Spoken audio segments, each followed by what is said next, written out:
Jimbo Fisher, fired from Texas A&M. Let's go. Why does that excite you? He's a fraud. The biggest fraud. Chat's going to erupt over this. We're really pumped about that from just an Alabama standpoint. But I think it's absurd that they did it after winning by 41. Yeah. Like, I don't know. Maybe they can kind of pivot off, like, they're expected to lose by LSU. I hope LSU does beat them very, very badly. But it might be their scapegoat. They're like, oh, we had already fired him, so we weren't expected to win this game. Yeah. But the stat was he's worth $117 million as a coach. Mm-hmm. $77 million comes from being fired. Today. That is a fun statistic. Yeah. They paid him $77 million to dip. That is the best job in the world. I'll beats take backup quarterback. Yeah. Like, just be bad, get paid $80 million to walk out the door. Yeah.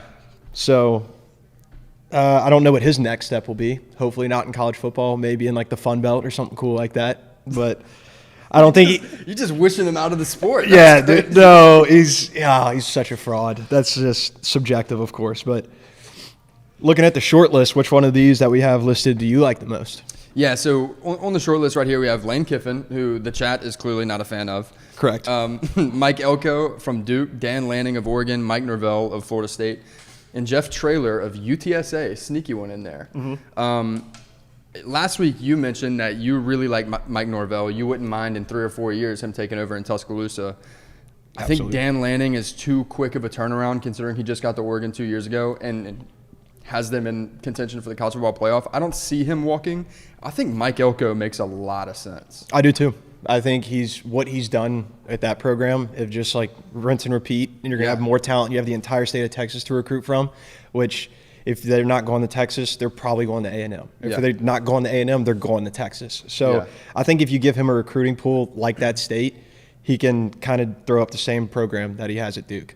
Yeah. Which has gained a lot of respect very quickly. Very quickly. Got a big win over Clemson this year, too. Yes. I think Mike Elko is a really, really good coach. I think if you give him the 4 and 5 stars that Texas A&M is used to pulling in, things change. I think that if you're a good enough coach, like, honestly, all of these guys on the short list are, somebody who didn't make this short list but is also mentioned is Kalen DeBoer, the Washington coach. Yeah. I think that'd be a great addition as well. But going back to Mike Elko, if he comes into Texas A&M, given everything that's already there, that's there right now, I think if he was the head coach right now, they'd be in a much better situation. 100%.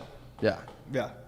They have a good footprint. It's hard to if you step into that footprint and fail, that's hard to do. Yeah. What Jimbo did, he's going to leave with a worse record than the previous coach. Mm-hmm. So, and they paid him all that, which is absurd.